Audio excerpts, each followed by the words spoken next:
நம்ம சிவன் கிச்சனில் இப்போது மிளகு பெப்பர் சிக்கன் செய்ய போகிறோம். நம்ம எப்படி செய்யலாம்னு நம்ம பார்க்கலாம். இப்போது வெங்காயம் அது மாதிரி நிறையா அரிஞ்சு வச்சுருக்கேன். அப்போ தான் சிக்கன் நல்லா தொக்காவும் இருக்கும், போட்டு சாப்பிட்லாம். இஞ்சி, பூண்டு, புதினா, தக்காளி இதெல்லாம் பேஸ்ட் பண்ணுறதுக்கு, காஞ்ச மிளகா இதெல்லாம் இப்போது நம்ம இதெல்லாம் என்னென்ன அரைக்கலாம்னு நம்ம பார்க்கலாம். ஒரு ஃபங்க்ஷன் அப்போ இது மாதிரிலாம் நம்ம செஞ்சோம்னா போட்டு சாப்பிட்லாம். எல்லாருக்கும் நிறையாவும் இருக்கும். அதனால் நம்ம இந்த மாதிரி தக்காளி எல்லாம் போட்டு பேஸ்ட் பண்ணி எடுத்துடலாம். தெரிஞ்சிருக்கும், நமக்கு தேவைக்கான அளவுக்கு போட்டுக்கலாம். மிளகு நான் ஒரு 2 ஸ்பூன் அளவுக்கு போடுறேன். நல்லாயிருக்கும் மிளகு போட்டால். சின்ன ஸ்பூனாக இருக்கிறதுனால இன்னொரு ஸ்பூன் நம்ம போட்டுக்கலாம். இதை தண்ணியே ஊற்றாமல் பேஸ்ட் பண்ணி நம்ம எடுத்துடலாம். புதினா போட்டால் தான் நல்லாயிருக்கும், அதனால நான் புதினா போட்டிருக்கேன். இதில் கொஞ்சோண்டு பொட்டுக்கடலை ஒரு 2 ஸ்பூன் அளவுக்கு நம்ம கலந்துக்கலாம். தேங்காய் சேர்க்கலை, நம்ம பொட்டுக்கடலை 2 ஸ்பூன் அளவுக்கு கலந்துட்டோம். நான் இப்போது அதுலேயே உப்பு சால்ட்டு போட போகிறேன். இது மாதிரி செஞ்சு பாருங்கள், சூப்பராக இருக்கும். இதை பேஸ்ட் பண்ணி நம்ம எடுத்துக்கலாம். எண்ணெய் காஞ்சிச்சு. இப்போது சிக்கனுக்கு, மிளகு சிக்கனுக்கு எண்ணெய் காஞ்சிச்சு.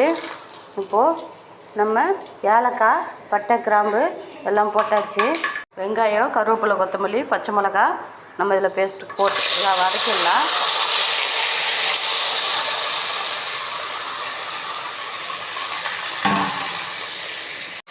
வெங்காயம் நல்லா வதங்கட்டும். உப்பு நம்ம தக்காளியிலே நம்ம பேஸ்ட்டு பண்ணிட்டோம். மஞ்சத்தூள் ஒரு அளவாக நான் போட்டிருக்கேன். நீங்கள் ஒரு சின்ன ஸ்பூனால் 1 ஸ்பூன் போட்டுக்கோங்க. இது நல்லா வதங்கட்டும்.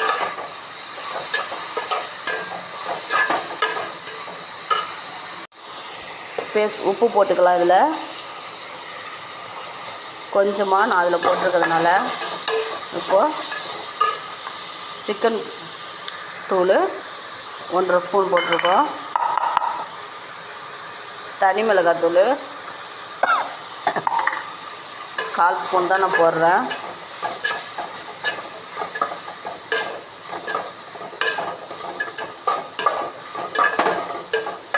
நல்லா வதங்கிச்சு பாருங்கள். இப்போ சிக்கன் போட்டுடலாம்.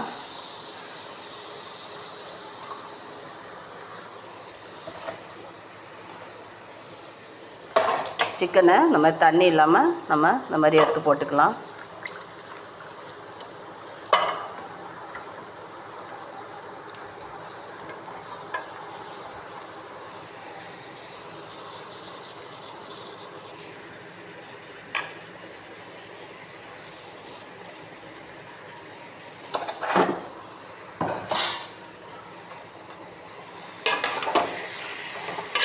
நல்லா பரட்டி வதக்கிடலாம்.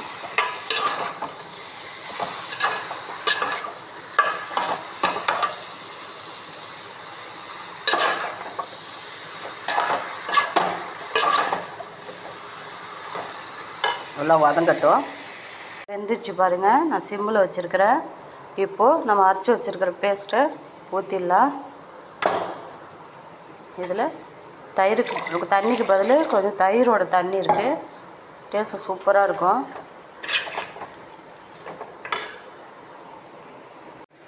கொஞ்சமாக நம்ம நிறைய இதில் மிளகு, காஞ்ச மிளகா, இஞ்சி பூண்டு பேஸ்ட்டு இருக்கிறதுனால காரம் இருக்கும். அதனால் நம்ம கொஞ்சமாக மிளகாத்தூள் போட்டுக்கலாம். கலந்த மிளகாத்தூள் பத்தலைன்னா அப்புறமா இன்னும் போட்டுக்கலாம்.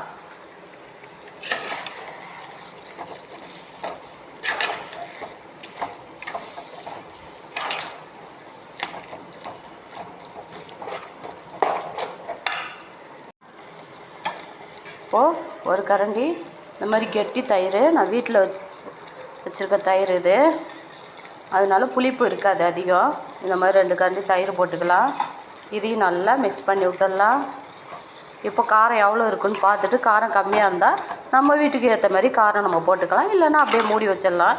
ஏன்னா பச்சை மிளகாலாம் வெந்த பிறகு தான் காரம் கொடுக்கும், மிளகு எல்லாமே.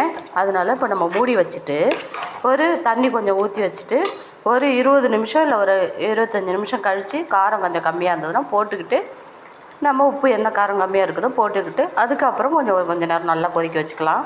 இப்போ மூடி போட்டுடலாம். தண்ணி ஊற்றிட்டு தேவையான தண்ணி கலந்துட்டு மூடி போட்டுடலாம். நான் மிக்ஸி ஜாரில் இந்த மாதிரி தண்ணி ஊற்றி வச்சுருக்கிறேன் வேஸ்ட் ஆக்காமல். இதை நம்ம ஊற்றிட்டு மூடி போட்டுடலாம். டேஸ்டியான மிளகு சிக்கன் ரெடி. சாப்பாட்டுக்கும் போட்டு சாப்பிட்லாம். இது ரசம், சாம்பார், தயிர் சாதம் அந்த மாதிரிக்கும் சாப்பிட்லாம். சூப்பரான டேஸ்டியான கிரேவி ரெடி ஆகிடுச்சி. வீடியோவுக்கு சப்போர்ட் பண்ணுங்கள், சப்ஸ்கிரைப் பண்ணுங்கள். சப்ஸ்கிரைப் பண்ண அனைவருக்கும் தேங்க்ஸ். இனியும் என்னோடய வீடியோவை சப்ஸ்கிரைப் பண்ணாதவங்க சப்ஸ்கிரைப் பண்ணுங்கள். நன்றி.